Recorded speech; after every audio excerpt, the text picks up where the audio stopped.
베드로 서신은 베드로가 썼지요. 소아시아 지역에 있는 교회를 향해서 쓴 편지인데요. 편지를 쓰면서 1절에 성도들에게 자신을 소개하는데 예수 그리스도의 사도다. 할렐루야. 정체성이 좀 분명했으면 좋겠다. 우리 그리스도인들은 정체성이 좀 분명해야 돼요. 그리고 편지를 쓰면서 이 터키 지역에서 환난 가운데 있는 성도들에게 뭐라고 그들을 이야기하냐? 너희들은 흩어진 나그네다. 이렇게 그리스도인들을 규정하고 있어요. 나그네. 우리의 고향은 어디예요? 하늘나라죠. 그렇죠? 그래서 이 땅은 우리는 나그네의 삶을 살아가야 돼요. 그런데 베드로는 여기에 하나 더 붙여서 흩어진 나그네다 이렇게 성도들을 규정하고 있습니다. 이 성경의 중심 주제 중에 하나가 뭐냐면 흩어진 나그네라는 주제입니다. 성경의 모든 인물들은 다 흩어진 나그네 인생으로 살았지요. 죄를 짓고 나서 아담과 하와가 어떻게 돼요? 쫓겨나서 나그네, 흩어진 나그네의 삶을 살아요. 그렇죠? 또 바벨탑 사건을 심판을 받았고 나서 그 다음에 언어대로 사방으로 퍼져서 흩어진 나그네의 삶을 살아요. 아브라함도 이삭도 야곱도 요셉도 이스라엘 백성도 다 흩어진 나그네로서 살았는데 중요한 게 있어요. 흩어진 나그네로서 우리가 살아가는데 여기서 예수가 있느냐 없느냐에 따라서 심판이냐 축복이냐 저주냐 번성이냐 이게 갈림이 생기는 거예요. 할렐루야. 예수가 있어야 돼요. 그리고 2절을 보게 되면 흩어진 나그네가 도대체 누구냐? 2절 보니까 곧 하나님 아버지의 미리 아심을 따라 성령이 거룩하게 하심으로 순종함과 예수 그리스도의 핏뿌림을 얻기 위하여 택하심을 받은 자들에게 편지하노니 은혜와 평강이 너희에게 더욱 많을지어다. 근데 가만히 단어들을 보니까 누가 나와요? 하나님 아버지 성부 하나님의 이름이 나오고 그 다음에 예수 그리스도 성자 하나님 예수 그리스도 이름이 나오고 그 다음에 또 하나 성령 하나님이 나와요. 그렇죠? 2절 안에 성부와 성자와 성령의 그 하나님의 이름이 다 나오잖아요. 그러면 흩어진 나그네 이 터키 지역에서 예수 믿고 있는 이 그리스도인이 누구냐? 성부 하나님으로부터 미리 아셨다. 성부 하나님이 미리 아셨다. 성부 하나님이 미리 선택하신 백성이라는 거예요. 할렐루야.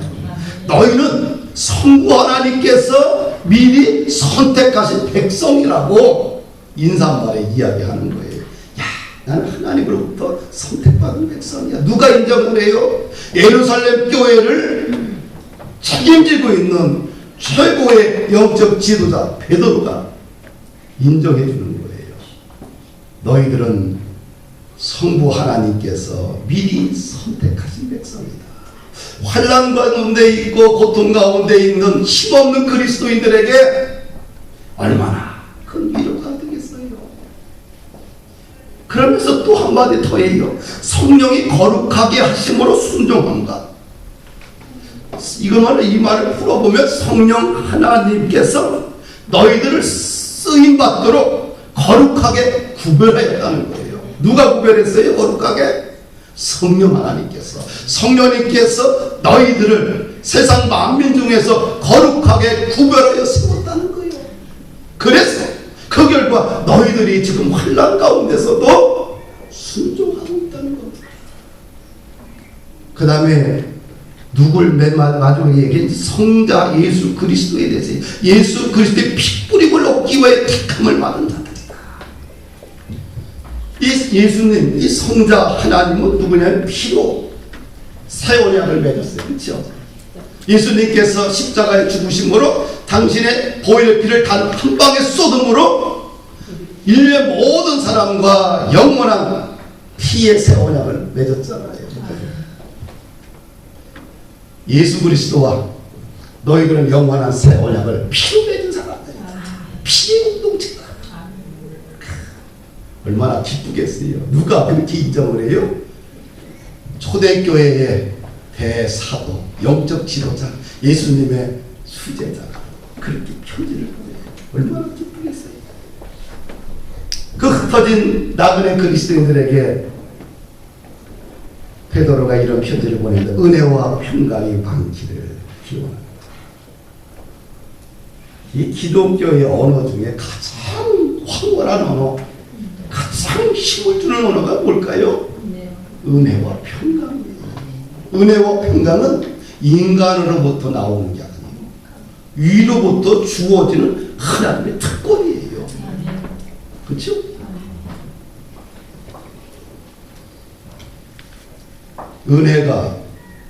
은혜를 받잖아요. 그러면 환경이 중요하지가 않아요. 내 마음의 상태가 중요하지 않아요. 외부에 어떤 충격이 와도 나한테 조금도 감정이 상하지 않아요. 왜? 뭐가 더 크기 때문에? 하나님의 은혜가 더 크기 때문에. 하나님의 사랑과 십자가의 사랑이 더 크기 때문에. 그 은혜가 더 크기 때문에 기분과 환경에 의해서 내가 좌우받지 않아요. 평강, 우리가 잘 되면 마음에 평안이 차 있죠. 조금 안 되면 마음이 불안하죠. 이건 세상적인 것들이에요. 그러나 하나님이 주시는 평안은 세상의 분위기나 상황에 의해서 환경에 의해서 좌우받지 않아요. 그래서 은혜와 평강이 많기를 기원한다. 우리 옆 사람과 우리 좀 축복합시다. 당신에게 하나님의 은혜와 평강이 많기를 기원합니다.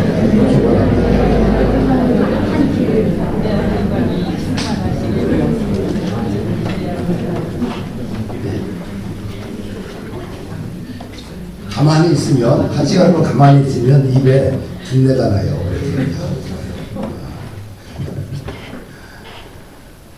그래서 베드로가 이렇게 인사를 1, 2절을 거쳐서 하고 나서 바로 본론에 들어가는데, 본론의 첫 번째 주제가 뭐냐? 하나님은 도대체 누구냐? 이런 주제죠. 하나님은 무슨 누구냐? 소망을 주시는 하나님이라는 거예요. 우리 3절 함께 있습니다. 시작. 우리 주 예수 그리스도의 아버지 하나님을 찬송하리로다. 그의 많으신 긍휼대로 예수 그리스도를 죽은 자 가운데서 부활하게 하심으로 말미암아 우리를 거듭나게 하사 산 소망이 있게 하시며. 이렇게 막 읽고 나면 이게 도대체 잘 안 들어와요. 내가 다른 번역을 한번 읽어드릴게요. 우리 주 예수 그리스도의 하나님 아버지께 찬양을 드립시다. 하나님께서는 그 크신 자비로 우리를 거듭나게 하시고 예수 그리스도를 죽은 사람 가운데서 다시 살리심으로써 우리에게 산 소망을 안겨주셨습니다. 이 3절에서 우리가 뽑아야 될 핵심 주제가 뭐냐? 하나님은 우리에게 뭐 준다고요? 산 소망을 주신다. 할렐루야. 이 소망을 주시는 것도 성경의 아주 중요한 중심 주제 중에 하나입니다. 하나님께서 자기의 형상대로 사람을 창조했어요. 아담과 하와를 지으시고 인류 최초의 사람들에게 먼저 하신 것이 복을 주셨어요. 아멘. 복. 다른 말로 산 소망을 그에게 주셨다는 거예요. 어떤 소망을 주셨느냐? 생육하고 번성하여 땅에 충만하라. 땅을 정복하라. 바다의 물고기와 하늘의 새와 땅에 움직이는 모든 생물을 다스리라. 이것이 하나님의 인간을 향한 마음이에요. 우리 하나님은 어떤 하나님? 산 소망을, 죽은 소망이 아니라 살아있는 소망을 우리 자녀들에게 주시는 분이 하나님이시죠. 우리 인간들은 죄와 허물로 모든 소망을 잃어버렸잖아요. 죄와 허물과 그 병든 사람들에게 필요한 것이 뭘까요? 소망입니다. 소망. 구체적으로 어떤 소망을 주셨느냐? 3절을 보니까 거듭남의 소망을 주셨어요. 따라합시다. 거듭남의 소망을 주셨다. 거듭남의 소망을 주셨다. 하나님께서 예수 그리스도를 죽은 사람 가운데서 부활하여 부활의 첫 열매로 만들어 주셨어요.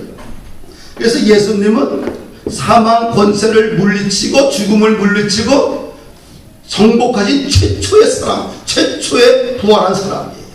그래서 우리가 예수님 믿으면 나도 예수님처럼 사망 권세를 물리치고 당당하게 부활할 수 있다. 이게 얼마나 큰 소망인지 몰라요. 그러려면 우리에게 부활하기 전에 우리에게 먼저 뭐가 있어야 되느냐? 거듭남의 은혜가 있어야 돼요. 할렐루야. 이 거듭남이라는 것은 영어로 born again입니다. 다시 태어난다. 이런 뜻이 다시 태어난다.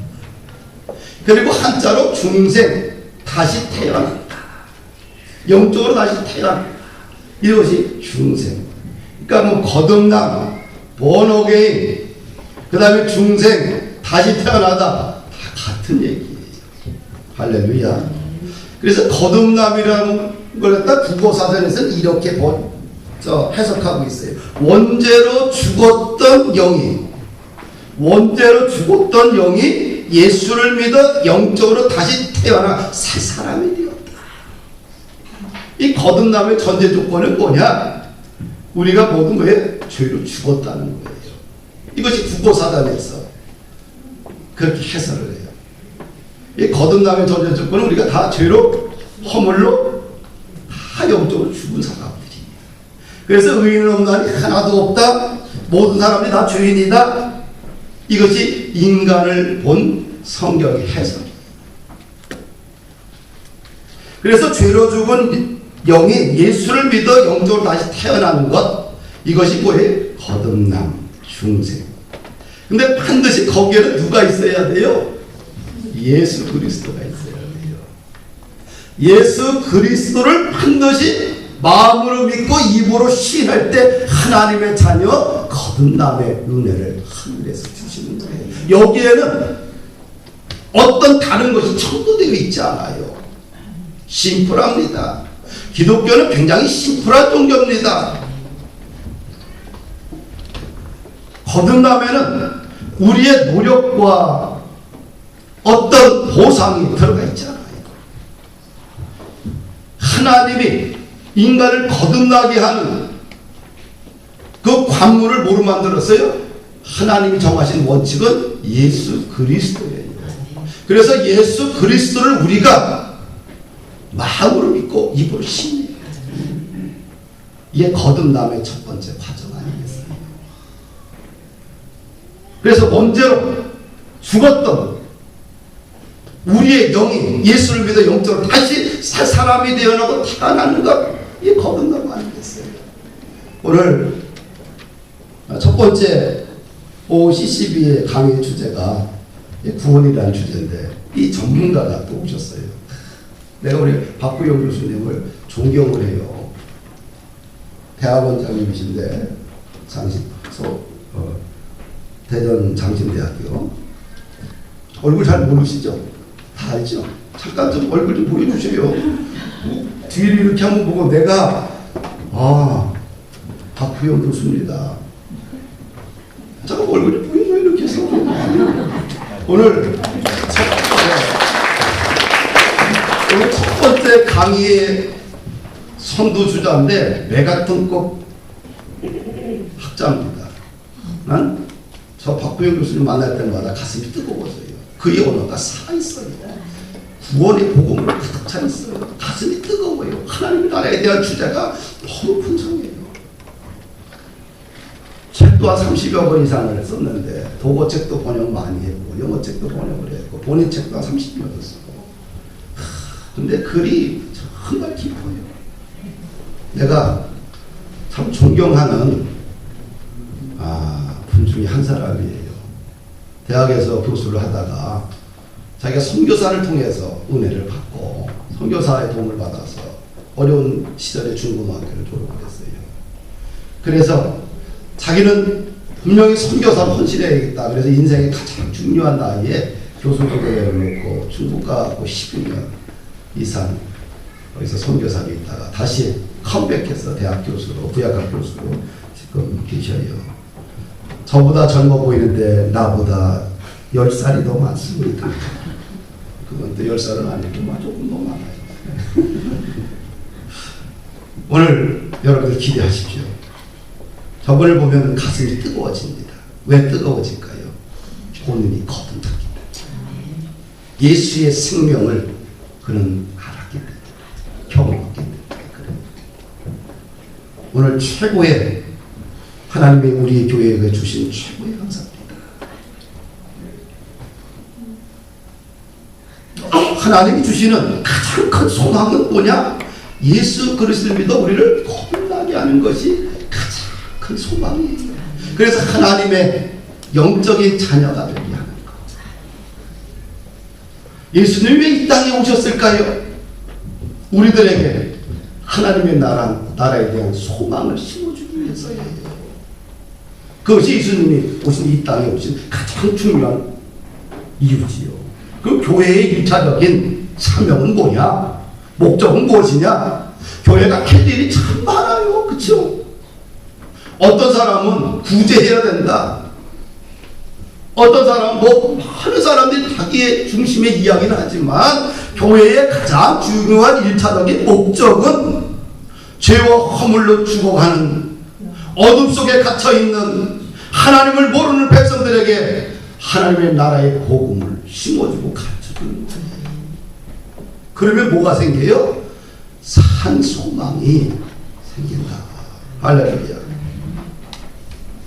자녀들이 교회에 와서 예배드리며 소망의 하나님을 만나고 소망 가운데 날마다 성장해 가는 것이 축복이에요. 교회에 오면 어둠이 떠납니다. 교회에 오면 살아계신 하나님을 경배하고 찬양하며 소망의 지배를 받게 돼 있어요. 그러면 삶이 행복해져요. 사랑하는 여러분들, 나는 우리 본푸른 교회가 다 거듭남의 산소망을 챙깁니다. 산소망을 가지고 주님 부르시는 날 반드시 천국에 들어가는 그 하나님의 나라, 하나님이 지으신, 하나님이 계신 그 천국에 들어가는 그날 은혜가 있기를 원합니다. 천국은 장소적인 개념도 있어요. 하나님의 나라가 그냥 단순하게 영적인 거로만 끝나는 게 아니라 반드시 뭐예요? 장소의 개념도 있어요. 계시록을 보십시오. 우리가 이 땅에서 예수 믿고 구원받고 거듭나서 정말 주님보다 사명대로 살다가 반드시 어디 가야 돼요? 마지막 주님이 예비해 놓으신 그 하늘 그 땅 천국에 가야 돼요.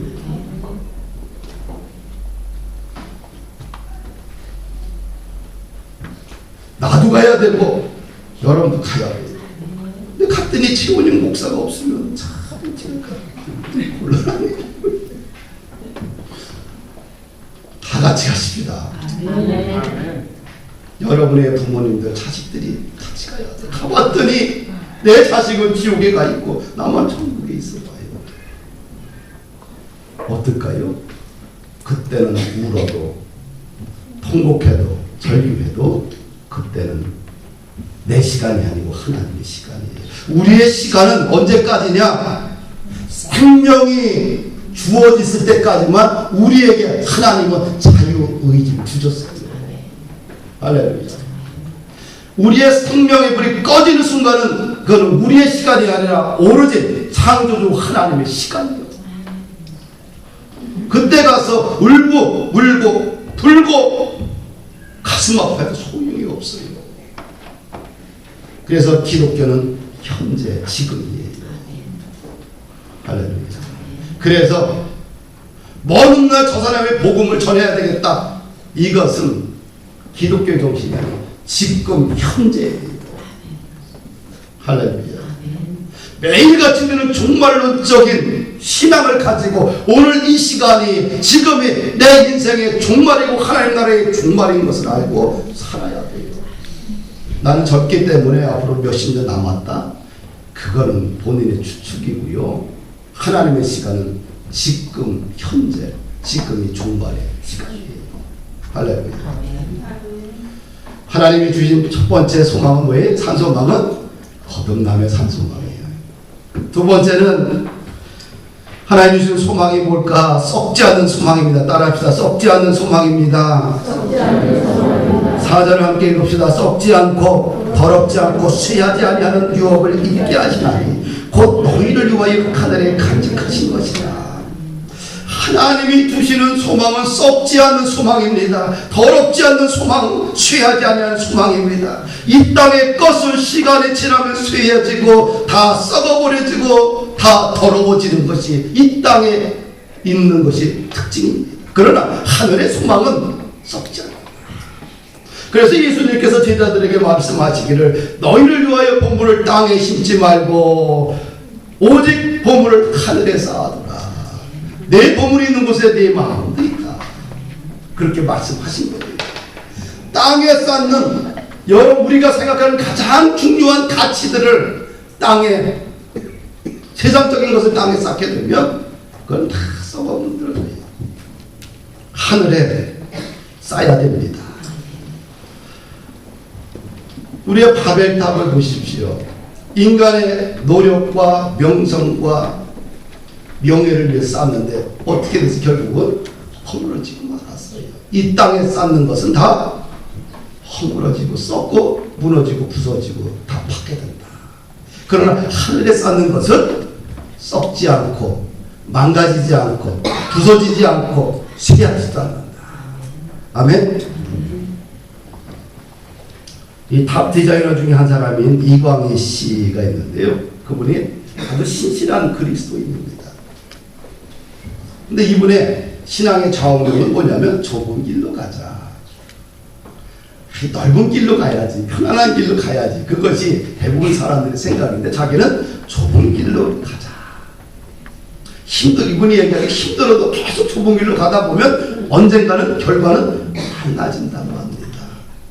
사랑하는 여러분들, 좀 좁은 길을 좀 선택해서 좀 꾸준히 달려갈 수 있는 그런 멋진 그리스도인이 됐으면 좋겠다 생각이 들어요. 남들이 다 가는 데에 같이 더불어 가는 것도 중요하지만 이왕이면 어떻게 돼요? 내가 예수님의 정신을 가지고 믿음으로 좁은 길을 이렇게 걸어가는 건 축복이지 않습니까? 근데 이분이 아프리카 짐바브웨 이 가난한 백성들에 대해 꿈을 가졌어요.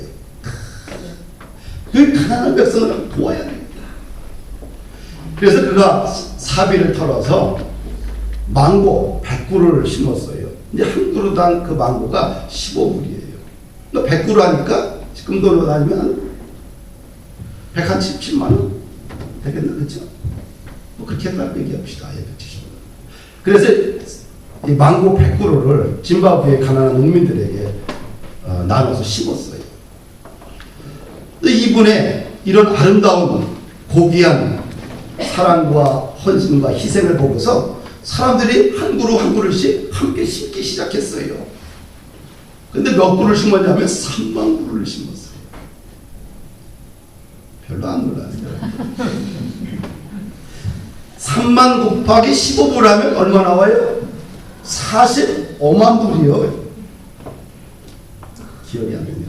45만 불 곱하기 지금 달러가 그냥 1200원이 넘는데 1200원 계산하게 되면 5억 4천만 원이 넘게 돼요.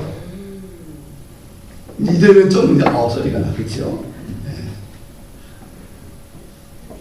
이 망고나무는 가난한 짐바브웨 사람들에게 희망이 되었지요. 이분은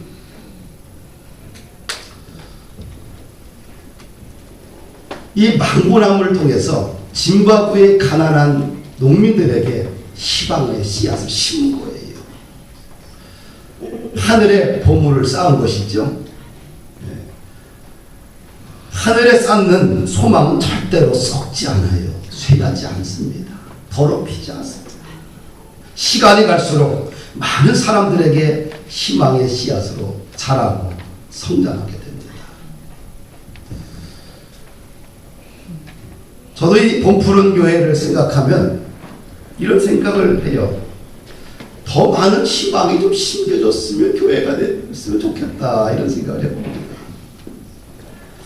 저는 이제 교회 부지 매입을 위해서 주님께 기도하고 있어요. 그래도 이 전유교 성도님께서 여기 교회가 예배드리고 있으니 교회가 여기를 샀으면 좋겠다. 그래서 교회가 좀 더 확장하고 부흥했으면 좋겠다.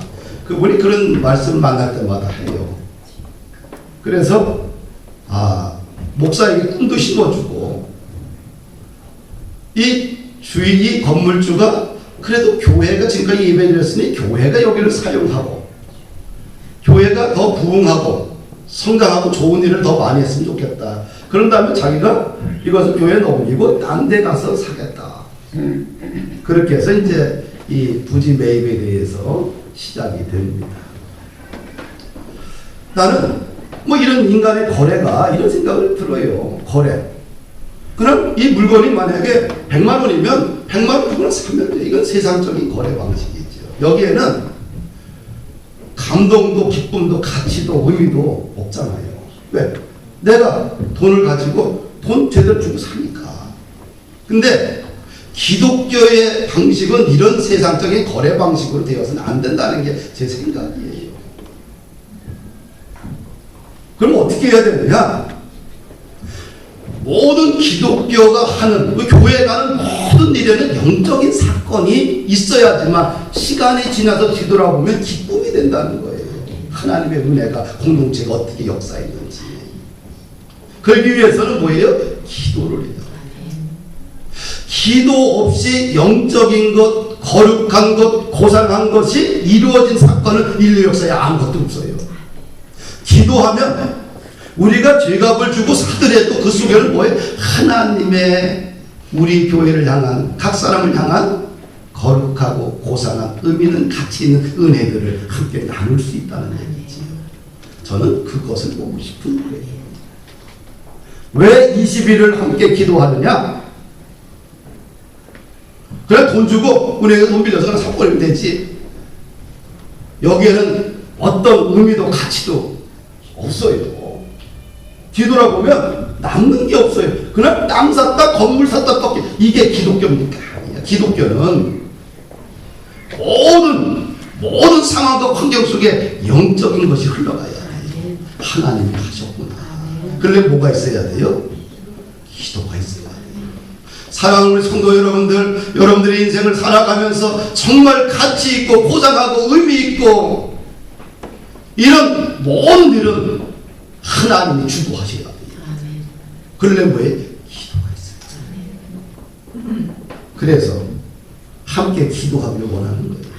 기도의 희망의 씨앗을 뿌리기를 원합니다. 아내에게 이런 얘기를 했어요. 집사람에게. 우리가 교회의 희망의 씨앗을 한참 심어보자.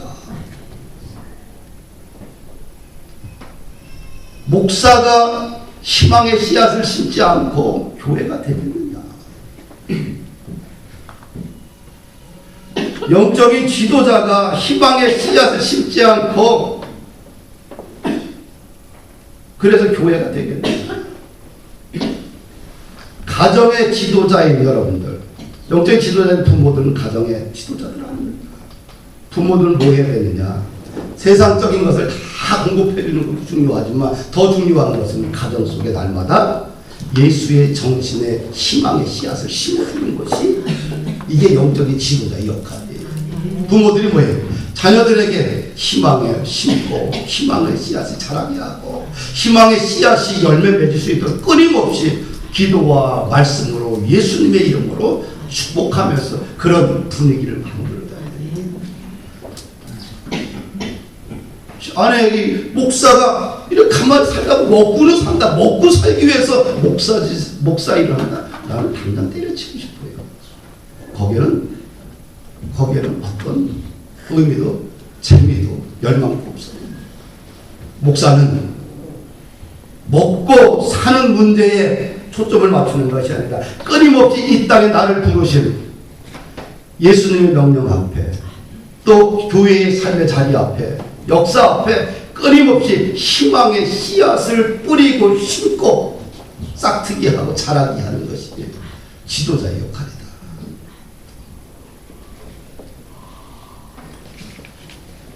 과거에는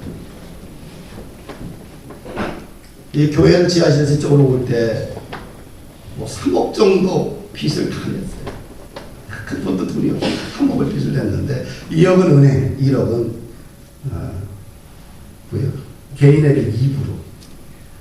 그러니까 거의 한 380만 원 월 정도 나갔어요. 이자가요. 살인적이었어요. 정말 죽는 줄 알았습니다. 그런데 하나님께서 시간을 이렇게 다 흘려서 또 빚을 다 갚고 오늘 교회가 여기서 지금 서가고 있어요. 근데 그때보다 지금은 이자율이 3.5%로 떨어져서 5배가 주는 거예요. 나는 다시 교회에 희망의 씨앗을 좀 심고 싶습니다. 아내에게 이런 얘기, 주님의 교회를 위해서 나는 헌신하다 가고 싶다. 나는 이게 행복한데 어떻게 해요? 난 그게 안 되면 내 스스로 나는 죽을 것 같아요. 난 하나님의 나라를 위해서 내가 섬기고 있는 삶의 자리 공포른 교회를 위해서 헌신하지 않으면 나는 희망을 못 느끼는 사람이에요. 나 여기서 뒤로 물러나면 못 게 하고 싶은 마음이 좀 사라질 것 같다. 자꾸 내 의지를 하나님을 향한 의지, 하나님의 교회를 향한 뜨거운 열망을 꺾지 마라. 나는 하루 세끼 아무거나 먹어도 사는 사람이에요. 나는 라면 얼마나 좋아하는지 몰라요. 별로 먹고 사는데 나는 중요하게 안 생각해요. 뭐 살이 찌니까 여러분 내가 먹고 사는 걸 좋아하죠. 우리 갔다가 뭐 먹고 집에 와서 김치찌개 하나 먹고 라면 하나 끓여 먹고 끝내요. 별로 이렇게 먹고 사는데 그렇게 신경 안 쓰는 사람이에요. 그러나 나에게 하나님에 대한 열정과 하나님의 이 교회 본푸른 교회 하나님이 불러주셨는데 여기에 대한 나의 열정은 여러분들이 꺾지 않았으면 좋을 것 같아요. 이거 잘못된 거야. 꺾어야지. 그런데 잘못되지 않고 이것을 하나님을 향한 뜨거운 열망이라고 한다면 꺾지 말고 같이 희망의 씨앗을 좀 만들어가야 되지 않겠느냐. 베드로는 소아시아에 흩어진 나그네 그리스도인에게 말합니다. 하나님은 소망을 주시는 분이라. 너희들이 환난 속에서도 절망하지 말고 소망의 주님을 붙들고 소망을 말하고 소망을 전하며 살아가는 메시지를 지금 대사도가 보낸 거예요. 예레미야 29장 11절 13절 보게 되면 여호와의 말씀이니라 너희를 향한 나의 생각을 내가 하나니 평안이요 재앙이 아니니라. 너희에게 미래와 희망을 주는 것이니라. 너희가 내게 부르짖으라.